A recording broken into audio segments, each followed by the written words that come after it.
एक ऐसी दुनिया में जहां मरे हुए लोग धरती पर राज कर रहे हैं और इंसान लोहे की मजबूत दीवारों के पीछे कैद है, वहां जिंदा रहना एक बेहद क्रूर कीमत मांगता है। लैंड ऑफ द डेड 2005 हमें भविष्य की उसी भयावह दुनिया में ले जाता है जहां ज़ॉम्बी जीवित इंसानों से कहीं ज्यादा है और इंसानों का आखिरी शहर तबाही के बिल्कुल किनारे खड़ा है। जैसे जैसे मरे हुए लोग सोचने, सीखने और एकजुट होकर उठ खड़े होते हैं, एक छोटी सी गलती भी पूरी मानव जाति के अंत का कारण बन सकती है। कई साल पहले दुनिया बिना किसी चेतावनी के बिखर गई थी, जब मरे हुए लोग अचानक जिंदा होकर उठने लगे। कुछ ही दिनों में लाखों लोग मारे गए। जो लोग बच पाए उनके पास सिर्फ एक ही रास्ता था, मजबूत किलेबंद शहरों के भीतर शरण लेना। बाकी पूरी धरती ज़ॉम्बियों के हवाले छोड़ दी गई। सभ्यता दीवारों के भीतर सिमट गई और मरे हुए लोग आजादी से दुनिया में भटकने लगे। वर्तमान समय में राइली और माइक चुपचाप एक उजड़े हुए शहर पर नजर रखते हैं जो पूरी तरह ज़ॉम्बियों से भरा पड़ा है। लेकिन माहौल कुछ अजीब लगता है। ये जीव बेतरतीब ढंग से नहीं घूम रहे, बल्कि अपने पुराने जीवन की आदतों को दोहराते दिखाई देते हैं। कुछ बेसुरी तरह संगीत की नकल करते हैं तो कुछ रोजमर्रा के कामों को फिर से जीने की कोशिश करते हैं। एक विशाल ज़ॉम्बी, जिसे बाद में बिग डैडी कहा जाता है, पेट्रोल पंप को ऐसे पकड़े रहता है जैसे किसी अदृश्य गाड़ी में ईंधन भर रहा हो। राइली के मन से ये एहसास नहीं जाता कि मरे हुए लोग धीरे धीरे बदल रहे हैं। शायद अब उन्हें समझ भी आने लगी है। उसकी चिंता तब और बढ़ जाती है जब बिग डैडी अचानक पास मौजूद इंसानों को महसूस कर लेता है और राइली व माइक को तुरंत पीछे हटना पड़ता है। दूसरी ओर चोलो और उसकी टीम एक कचरा स्थल पर सीलबंद कंटेनरों को ठिकाने लगाने पहुंचती है। जब एक ज़ॉम्बी उनकी ओर रेंगता हुआ आता है तो वे बिना ज्यादा सोचे उसे मार गिराते हैं। आखिर में एक और डिब्बा फेंका जाता है जिसके अंदर से खून रिस रहा होता है, जो किसी बेहद खौफनाक सच्चाई की ओर इशारा करता है। कुछ ही देर बाद राइली और माइक की मुलाकात एक बुरी तरह विकृत आदमी से होती है जो उन्हें चौंका देता है। लेकिन राइली तुरंत पहचान लेता है कि वो चार्ली है, उनका भरोसेमंद साथी। जैसे ही आसमान में आतिशबाजियां फूटती है, पूरा समूह डेड रेकनिंग की ओर लौटा है। एक विशाल बख्तरबंद वाहन जिसे राइली ने खुद डिजाइन किया था। कुछ ही देर में चोलो की टीम भी उनसे मिलती है और उनका असली मकसद सामने आता है, इस भारी हथियारों से लैस वाहन की मदद से ज़ॉम्बियों से भरे इलाकों में घुसकर जरूरी सामान इकट्ठा करना। राइली चोलो को चेतावनी देता है कि ज़ॉम्बी पहले से ज्यादा सतर्क लग रहे हैं, शायद वे एक दूसरे से संवाद भी कर रहे हों। लेकिन उसकी बातों को गंभीरता से नहीं लिया जाता। चोलो और माइक बाहर निकलते हैं और बताते हैं कि रात के हमले बेहद जरूरी है। अंधेरा उन्हें आतिशबाजियां चलाने का मौका देता है जिनकी चमक ज़ॉम्बियों को सम्मोहित कर देती है और उनका ध्यान भटका देती है। कारें और बाइकें सड़कों पर दौड़ती है। टीम तेजी से सामान बटोरती है और चमकती रोशनी की ओर खिंचे चले आ रहे ज़ॉम्बियों को गोलियों से ढेर करती जाती है। लेकिन वे ये नहीं देख पाते कि बिग डैडी पर इन आतिशबाजियों का कोई असर नहीं हो रहा। वो दूसरे ज़ॉम्बियों को जगाने की कोशिश करता है और जैसे जैसे और ज़ॉम्बी मारे जाते हैं, उसका गुस्सा बढ़ता जाता है। गुस्से और दुख के एक विस्फोट में वो जमीन पर गिरे एक ज़ॉम्बी का सिर बेरहमी से कुचल देता है। अचानक आतिशबाजियां रुक जाती है। लॉन्चर में आई खराबी राइली को मजबूर कर देती है कि वो सामने आ रहे एक ज़ॉम्बी को खुद गोली मार दे। वो तुरंत डेड रेकनिंग से संपर्क करता है और पता चलता है कि पूरा सिस्टम जाम हो चुका है। राइली फौरन पीछे हटने का आदेश देता है। जैसे ही टीम तेजी से लौटती है, बख्तरबंद वाहन भारी गोलीबारी करता हुआ विस्फोटों और गोलियों के बीच से रास्ता साफ करता है। लेकिन तभी एहसास होता है एक इंसान गायब है। जब राइली चोलो को कॉल करता है तो जवाब रोंगटे खड़े कर देने वाला होता है। चोलो अभी खत्म नहीं हुआ है। कुछ समय बाद माइक, चोलो और फॉक्सी एक छोटी सी दुकान में शराब की बोतलें उठाने के लिए घुसते हैं। जगह शांत लगती है, लेकिन जैसे ही चोलो फ्रिज खोलता है, एक ज़ॉम्बी अचानक उस पर झपट पड़ता है। दोनों जमीन पर गिर जाते हैं और जबरदस्त संघर्ष शुरू हो जाता है। काफी देर तक चले इस जानलेवा मुकाबले के बाद चोलो किसी तरह उस ज़ॉम्बी को काबू में कर लेता है और भाले को उसके सिर में दाग देता है, जिससे खतरा हमेशा के लिए खत्म हो जाता है। पूरी शांति से वो सिगरेट के एक कार्टन को फर्श पर पलट देता है और माइक को उन्हें उठाने का आदेश देता है, जबकि वो और फॉक्सी शराब बाहर ले जाने लगते हैं। जैसे ही माइक काउंटर के ऊपर झुकता है, तभी तबाही टूट पड़ती है। छिपा हुआ एक ज़ॉम्बी अचानक उसके हाथ में दांत गड़ा देता है। घबराया हुआ माइक बाहर की ओर लड़खड़ाता है और वह दरिंदा उसके पीछे पीछे आ जाता है। ठीक उसी पल राइली वहां पहुंचता है और ज़ॉम्बी को गोली मारकर ढेर कर देता है। राइली जैसे ही माइक की मदद के लिए आगे बढ़ता है, चोलो बेरहमी से बीच में आ जाता है। वो जिद करता है कि माइक को अभी मार देना चाहिए, इससे पहले कि वो भी मरे हुए में बदल जाए। दोनों के बीच तीखी बहस छिड़ जाती है, लेकिन कोई कुछ कर पाता उससे पहले ही माइक खुद को गोली मार लेता है। एक ज़ॉम्बी बनने से बचने के लिए शोक मनाने का वक्त भी नहीं होता। राइली तुरंत सबको वहां से निकलने का आदेश देता है। पूरा दल तेजी से सड़कों से भागता हुआ शहर से बाहर निकलने लगता है।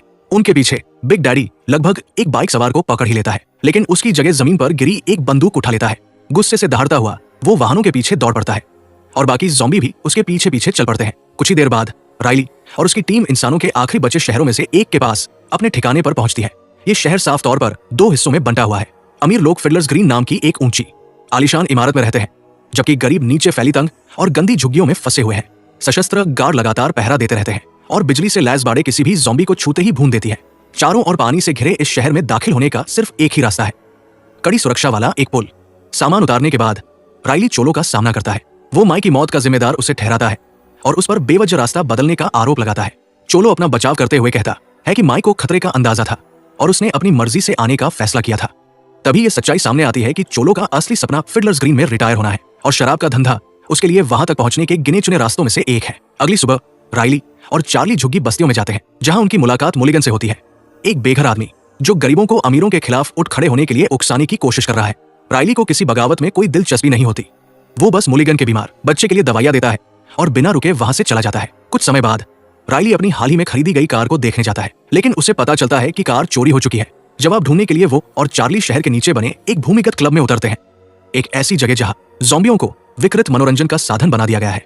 कुछ ज़ॉम्बियों को जंजीरों से बांधकर लोगों के साथ फोटो खिंचवाए जाते हैं, जबकि कुछ को एक दूसरे से लड़ने पर मजबूर किया जाता है और जुआरी उन पर दाव लगाते हैं। गुस्से से भरा राइली चिहुआहुआ का सामना करता है और उससे चोरी हुई कार के बारे में पूछता है।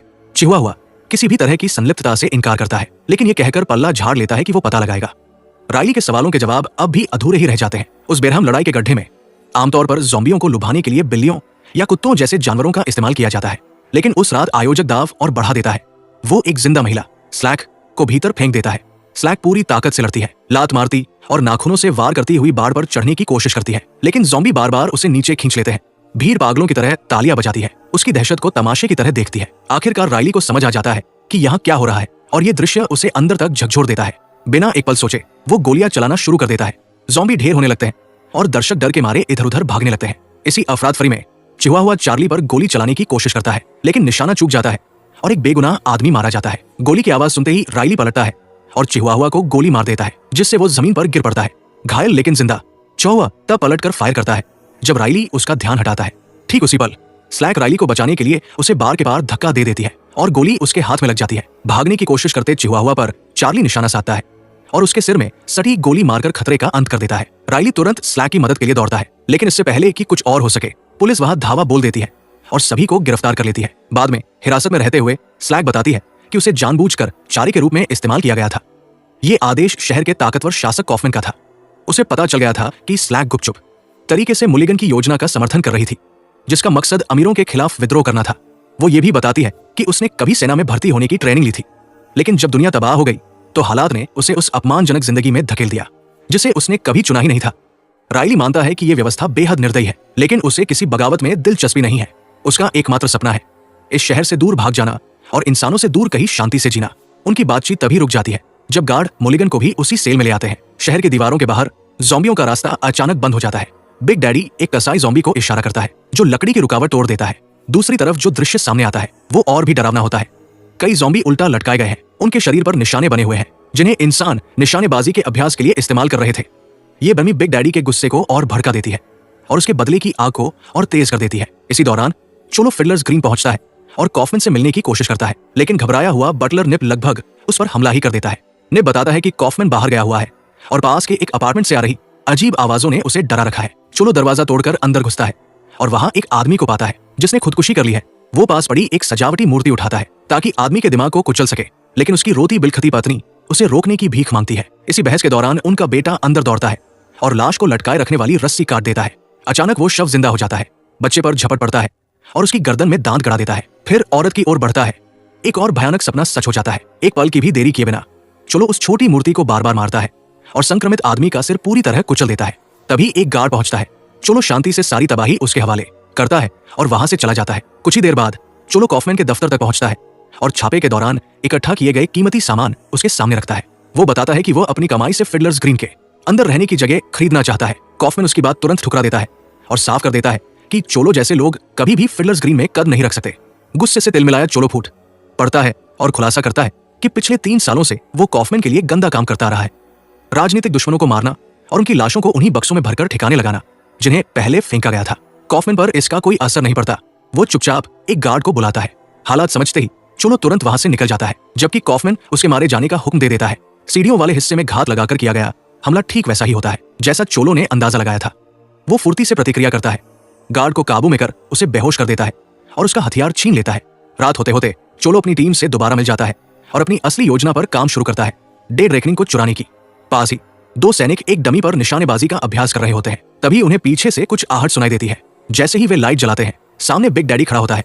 कुछ ही पलों में अड्डे में चीखें गूंज उठती है और फिर अलार्म बजने लगता है। एक विशाल ज़ॉम्बी झुंड उस बार के पास इकट्ठा हो जाता है जहां बिजली नहीं है।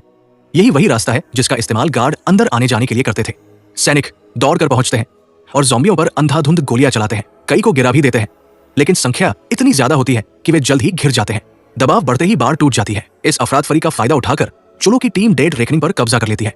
फॉक्सी और प्रिटी बॉय कहते हैं कि उन्हें यही रुककर लड़ना चाहिए, लेकिन चोलो साफ मना कर देता है। जैसे जैसे ज़ॉम्बी बेस में घुसते जाते हैं, कम संख्या वाले सैनिक बेरमी से मारे जाते हैं। जब बख्तरबंद वाहन आगे बढ़ता है तो बिग डैडी उस पर फायर करता है, लेकिन गोलियां मोटे कवच से टकराकर उछल जाती है और पास रखे ईंधन टैंकों से जा टकराती है।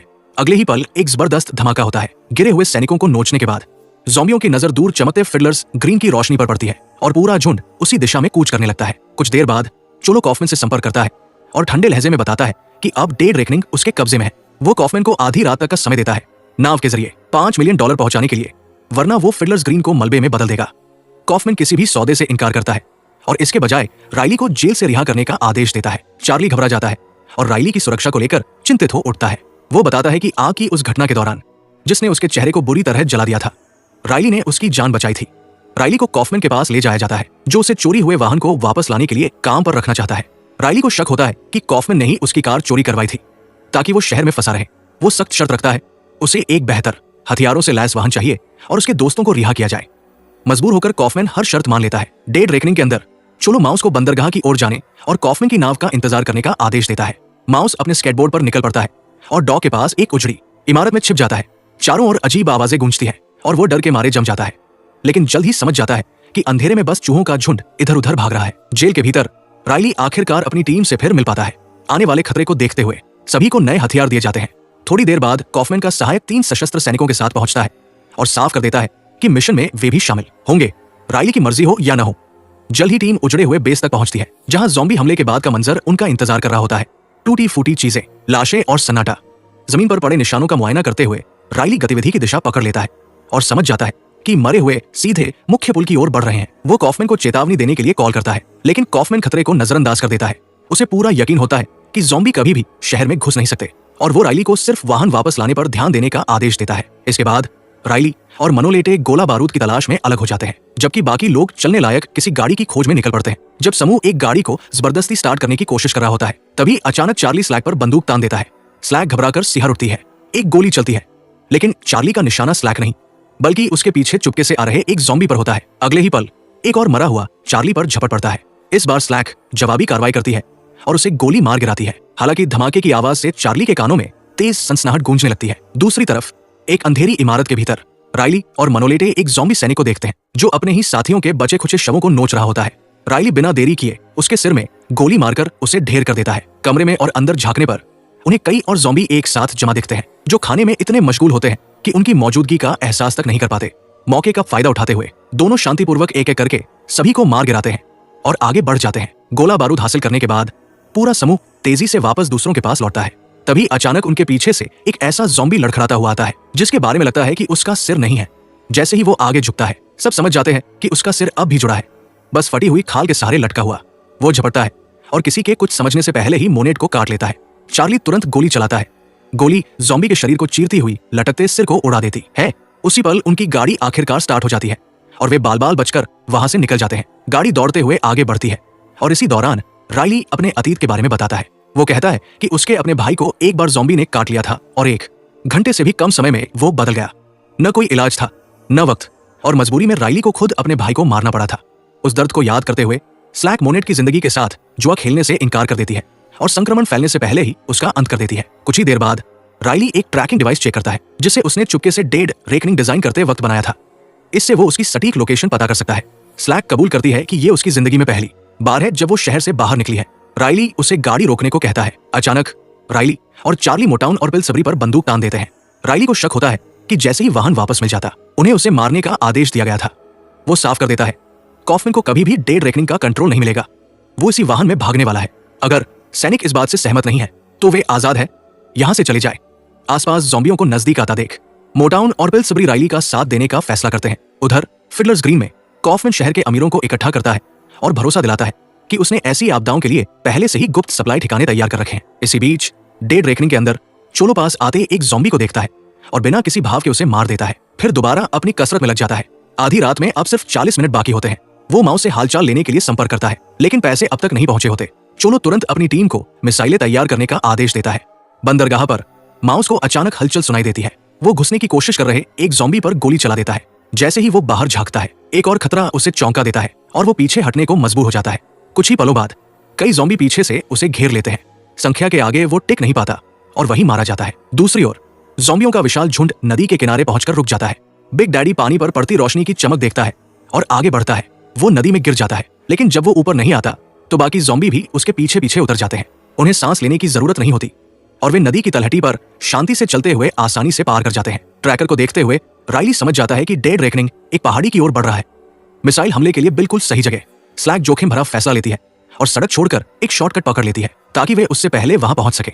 कवर की तलाश के दौरान मोटाउन चुपके से पिलसबरी को इशारा करती है कि वो राइली के खिलाफ हो जाए, लेकिन पिलसबरी सबको चौंकाते हुए मोटाउन को ही बेहोश कर देता है। उसने राइली का साथ चुन लिया है। जब डेड रेकनिंग वहां पहुंचता है, राइली और चार्ली उसका सामना करने के लिए बाहर आते हैं।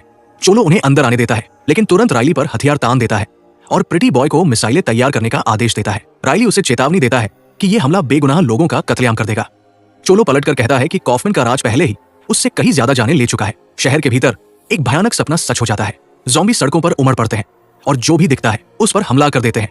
बिग डैडी एक गार्ड को मारता है, उसकी बंदूक उठाता है और दूसरे ज़ॉम्बी को दिखाता है कि उसे कैसे चलाना है। एक सैनिक ग्रेनेड फेंकने की कोशिश करता है, लेकिन कसाई ज़ॉम्बी उसकी कलाई काट देता है। ग्रेनेड नीचे गिरते ही फट जाता है और वो सैनिक उसी पल मारा जाता है। जैसे ही घड़ी में आधी रात होती है, चोलो मिसाइलें दागने की कोशिश करता है, लेकिन कुछ नहीं होता। तभी राइली सच्चाई सामने लाता है। वो बताता है कि उसने अपने ट्रैकिंग डिवाइस की मदद से हथियारों को निष्क्रिय कर दिया है। वो डिवाइस को जमीन पर पटककर तोड़ देता है और चोलो की योजना वही खत्म हो जाती है। गुस्से में पागल होकर चोलो राइली पर टूट पड़ता है। उसी दौरान मोटाउन को होश आ जाता है और वो डेड रेकनिंग की ओर बढ़ती है। मॉनिटर पर उसे देखते ही राइली फुर्ती से हरकत करता है और मोटाउन के फायर खोलने से ठीक पहले चोलो को वाहन से बाहर लात मार देता है, लेकिन मोटाउन ज्यादा देर तक कुछ नहीं कर पाती। अचानक उसके पीछे एक ज़ॉम्बी आ जाता है और उसके चेहरे में दांत गड़ा देता है। बिना हिचकिचाए स्लैग मोटाउन के सिर में गोली मार देती है। फिर वो और पिलसबरी मिलकर हमलावर ज़ॉम्बी को भी खत्म कर देते हैं। इस अफरातफरी में चार्ली को मौका मिल जाता है। वो फॉक्सी को निहत्था करता है और डेड रेकनिंग का नियंत्रण अपने हाथ में ले लेता है। राइली चोलो को देखता है और समझ जाता है कि वो बुरी तरह घायल है, पहले मोटाउन की गोलियों से और अब लगातार खून बह रहा है। उधर फिडलर्स ग्रीन में कॉफमैन तिजोरियां खाली करता है और भागने की तैयारी करता है। जब बोर्ड का एक सदस्य उसे रोकने की कोशिश करता है तो कॉफमैन बिना दया किए उसे गोली मार देता है। राइली कॉल करके कॉफमैन को बताता है कि चोलो को रोक दिया गया है, लेकिन कॉफमैन उसकी एक भी बात पर यकीन नहीं करता। तभी शहर में जोरदार धमाके गूंजने लगते हैं। ये साफ हो जाता है कि हालात उससे कहीं ज्यादा भयावह है। राइली सच्चाई समझ जाता है, ज़ॉम्बी शहर में घुस चुके हैं और ऐलान करता है कि वे वापस मुड़कर लोगों की मदद करेंगे। गंभीर रूप से घायल चोलो जानता है कि शायद वो बच नहीं पाएगा। वो जिद करता है कि वे किसी सप्लाई आउटपोस्ट की ओर जाएं। फॉक्सी उसके साथ रुकने का फैसला करता है, जबकि बाकी लोग आगे बढ़ जाते हैं। एक गाड़ी ढूंढते समय चोलो पास के एक ज़ॉम्बी को गोली मारता है, लेकिन तभी दूसरा ज़ॉम्बी पीछे से हमला कर देता है और उसके हाथ में काट लेता है। चोलो चाकू से उसे मार गिराता है, लेकिन नुकसान हो चुका होता है। फॉक्सी उसे इस पीड़ा से मुक्त करने की पेशकश करता है, मगर चोलो मना कर देता है। वो कहता है अभी एक आखिरी काम बाकी है। फॉक्सी उसे बेस तक ले जाता है, उससे विदा लेता है और उसे वही छोड़कर चला जाता है। इसी बीच शहर पूरी तरह अराजकता में डूब जाता है। ज़ॉम्बी सड़कों पर लोगों का बेरहमी से कत्लेआम करते हैं और साथ ही सीखते भी जा रहे हैं। बंदूकें चलाना, औजारों का इस्तेमाल करना और जो कुछ भी हाथ लगे उससे तबाही मचाना। राइली गार्ड से संपर्क करता है और उनसे बाड़े खोलने की गुहार लगाता है ताकि आम लोग भाग सकें, लेकिन बिजली बंद नहीं हो पाती और पावर प्लांट से कोई जवाब नहीं मिलता। मुख्य पुल पार करना सीधे मौत के मुंह में जाने जैसा होता, इसलिए राइली किसी और रास्ते की तलाश में जुट जाता है। नक्शे को ध्यान से देखते हुए उसे एक ड्रॉब्रिज मिलता है जो हमेशा ऊपर उठा रहता है। वो तय कर लेता है यही उनका आखिरी मौका है। इधर सैकड़ों और लोग मारे जाते हैं। जब मरे हुए शहर की गलियों में उमड़ पड़ते हैं, गार्ड्स की गोलीबारी से विस्फोट होते हैं और एक ज़ॉम्बी आग की लपटों में घिर जाता है। बिग डैडी एक ही गोली से उसकी पीड़ा खत्म कर देता है। जैसे ही झुंड एक निर्माण स्थल से गुजरता है, वे अपने लिए हथियार उठा लेते हैं, सबल, लोहे की पाइपें, यहाँ तक कि एक जैकहैमर भी। जब वे फिडलर्स ग्रीन पहुंचते हैं तो प्रवेश द्वार तोड़ डालते हैं और अपना कहर बरपा देते हैं। अमीरों का कत्लेआम होता है और वे आलीशान दुकानों को तहस नहस कर देते हैं जो कभी उस जगह की पहचान हुआ करती थी। ड्रॉब्रिज पर डेड रेकनिंग पहुंचता है, स्लैग लॉक किए गए कंट्रोल रूम के दरवाजे को उड़ा देती है और इस प्रक्रिया में राइली बाल बाल बचता है। इससे पहले कि वे दोबारा संभल पाते, एक विशाल ज़ॉम्बी झुंड वाहन को चारों ओर से घेर लेता है। राइली दौड़कर कंट्रोल तक पहुंचता है और लीवर खींच देता है। आखिरकार पुल सक्रिय हो जाता है, लेकिन वो बेहद धीरे धीरे नीचे उतरने लगता है। अब वे वही फंसे होते हैं और उनके पास जिंदा बचने के लिए सिर्फ कुछ ही मिनट होते हैं। अचानक कहीं से एक ज़ॉम्बी राइली पर झपट पड़ता है और उसके हाथ से बंदूक गिर जाती है।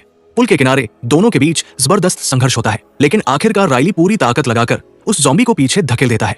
इसी दौरान पुल धीरे धीरे नीचे उतर रहा होता है और भारी ढांचा ज़ॉम्बी के शरीर को चीरता हुआ उसे वही खत्म कर देता है। टीम छत का हैच खोलती है और राइली को ऊपर चढ़ने के लिए चिल्लाती है। राइली अपनी बंदूक उठाता है और पास आते मरे हुओं पर फायर करता हुआ डेड रेकनिंग के किनारे से चढ़ने लगता है। उसके पूरी तरह ऊपर पहुंचने का इंतजार किए बिना ही प्रिटी बॉय गाड़ी को पूरी रफ्तार से दौड़ा देता है। भारी पहिए नीचे आते ज़ॉम्बियों को कुचलते जाते हैं और किनारों से झुंड बनाकर हमला करने वालों को गोलियों से भून दिया जाता है। जैसे ही वाहन पुल पार करता है, किसी की नजर पीछे की सीढ़ी से लटका एक अकेला ज़ॉम्बी नहीं देख पाती। अंदर पहुंचते ही राइली छत पर लगे मिसाइल लॉन्चर को सुरक्षित करता है। उधर शहर में नागरिक बाढ़ की ओर दौड़ते हैं, लेकिन उन्हें पता चलता है कि बाढ़ अब भी बिजली से भरी हुई है और पार करना नामुमकिन है। चारों ओर से ज़ॉम्बी नजदीक आते जा रहे हैं और फंसे हुए लोग अपने अंत के लिए तैयार होने लगते हैं। तभी अचानक आसमान में आतिशबाजियां फूट पड़ती है और डेड रेकनिंग रोशनी से आकाश को चमका देता है। ज़ॉम्बी पल भर के लिए ठिठक जाते हैं, लेकिन बस कुछ ही सेकंड के लिए। उनकी बढ़ती समझदारी उन्हें तुरंत संभलने देती है। फिडलर्स ग्रीन के अंदर कॉफमैन निप के साथ भागने की कोशिश करता है, लेकिन दोनों सीधे बिग डैडी से टकरा जाते हैं। कॉफमैन अपनी पूरी मैगजीन खाली कर देता है, मगर गोलियां उसे मुश्किल से ही रोक पाती है। निप कॉफमैन को घसीटकर पास के एक गैराज में ले जाता है। जैसे ही निप गेट खोलता है, कॉफमैन कार में कूदता है और सामने फिर से बिग डैडी को खड़ा पाता है। डर के मारे निप उसे वही छोड़कर भाग जाता है। बिग डैडी कार को जोर जोर से हिलाता है, फिर पास खड़े फ्यूल पंप पर नजर डालता है। वो शीशा तोड़कर नोजल अंदर डाल देता है और पेट्रोल बहने देता है, फिर चुपचाप वहां से चला जाता है। कॉफमैन किसी तरह कार से बाहर रेंगता है और तभी उसे चोलो अपनी ओर आता दिखता है। वो बेतहाशा गोलियां चलाता है, लेकिन उनका कोई असर नहीं होता। जैसे ही चोलो रोशनी में आता है, कॉफमैन सच्चाई समझ जाता है। चोलो अब ज़ॉम्बी बन चुका है। दोनों कार की छत पर भिड़ जाते हैं। तभी बिग डैडी वापस लौटा है, हाथ में जलता हुआ प्रोपेन टैंक लिए। वो उसे उनकी ओर फेंक देता है। फैला हुआ ईंधन आग पकड़ लेता है और जबरदस्त धमाका होता है, जिसमें कॉफमैन और चोलो दोनों जलकर मारे जाते हैं। जब डेड रेकनिंग आखिरकार मुख्य बाड़ तक पहुंचती है, तो टीम ये देखकर सन्न रह जाती है कि वे बहुत देर से पहुंचे हैं। कई नागरिक पहले ही मारे जा चुके होते हैं। कोई और रास्ता न देखकर राइली चार्ली को मिसाइल दागने का आदेश देता है। धमाकों से पूरी सड़कें थर्रा उठती है और कुछ ही पलों में पूरा ज़ॉम्बी झुंड साफ हो जाता है। धुआं छंटने के बाद बचे हुए लोग धीरे धीरे अपनी छिपने की जगहों से बाहर आते हैं। मिशन बेकार नहीं गया था। मुलिगन राइली से पूछता है कि क्या वो बाकी लोगों को निकालने में मदद करेगा, लेकिन राइली मना कर देता है और बताता है कि वह और उसके साथी अब उत्तर की ओर कनाडा जाने वाले हैं। अचानक डेड रेकनिंग के अंदर से गोलियों की आवाज गूंज उठती है। राइली तुरंत वापस दौड़ता है, लेकिन वहां पहुंचकर देखता है कि पिल्सबरी पहले ही उस ज़ॉम्बी को ढेर कर चुका है, जो चुपचाप गाड़ी के अंदर छिपा हुआ था। पीछे पुल पर बिग डैडी बाकी बचे ज़ॉम्बियों को अपने साथ दूसरी दिशा में ले जाता है। प्रिटी बॉय फायर खोलने का सुझाव देता है, लेकिन राइली उसे रोक देता है। वो समझाता है कि ये मरे हुए लोग हमला नहीं कर रहे, बल्कि बस जीने या कहें अस्तित्व में रहने के लिए कोई जगह तलाश रहे हैं। इसके बाद टीम आगे बढ़ जाती है। डेड रेकनिंग जब एक नई शुरुआत की ओर कनाडा की तरफ बढ़ती है, तो आसमान में आतिशबाजियां छोड़ी जाती है, मानो अंधेरे के बीच उम्मीद की एक आखिरी चमक। और यही इस जबरदस्त सर्वाइवल कहानी का अंत होता है। एक ऐसी कहानी जहां मरे हुओं की दुनिया में भी इंसानियत, उम्मीद और बलिदान आमने सामने टकराते हैं। अगर आपको यह मूवी रिकैप पसंद आया हो और आप ऐसी ही रोमांचक कहानियां देखना चाहते हो, तो मूवी एक्सप्लेन्ड इन हिंदी को सब्सक्राइब करना न भूलें। वीडियो अच्छा लगा हो तो लाइक करें, नीचे कमेंट में अपनी राय जरूर बताएं और इसे अपने मूवी लवर दोस्तों के साथ शेयर करें। देखने के लिए धन्यवाद और मिलते हैं अगले रिकैप में।